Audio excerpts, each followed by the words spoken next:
ამდენი ხალხი ქუჩაშია გამოსული და სად ჩატარდა არჩევნები?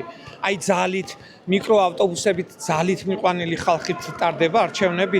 არჩევნები არის ადამიანის ნების გამოხატვა. დემოკრატიის დროს ხალხი არის დემოკრატიის წყარო და ხალხი არჩევნებში არ მიდის და მიყავენ მიკროავტობუსებით და ესაა არჩევნები. არჩევნებზე ადამიანებს უნდა უხაროდეთ მისვლა, უნდა უხაროდეს იმ პროცესებში ჩართვა, რასაც ქვია ქვეყნის მმართველობაში ჩართვა.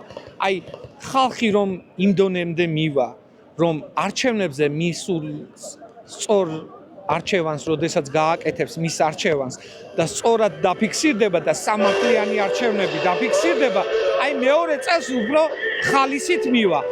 არასოდეს არ სწორი არჩევანი არ დაუფასდა ადამიანებს, იმიტომ რომ ხან აი ჩვენ ხო ვიცით რომ გაყავდა აი გუშინ გამოაცხადეს რომ ფარულობა რომელიც უნდა ყოფილიყო არჩევნებზე კი ბატონო შარშანაც გაჟონა და დღესაც გაჟონავს გვახარა იმან რა ქვია CSKO-ს ხელმძღვანელმა რომელ არჩევნებზია თამაშია ეს ყველაფერი და ჩვენ ეს თამაში რომ არ გვიდა მონაწილეობა უკვე ქუჩაში გამოვედით ხალხი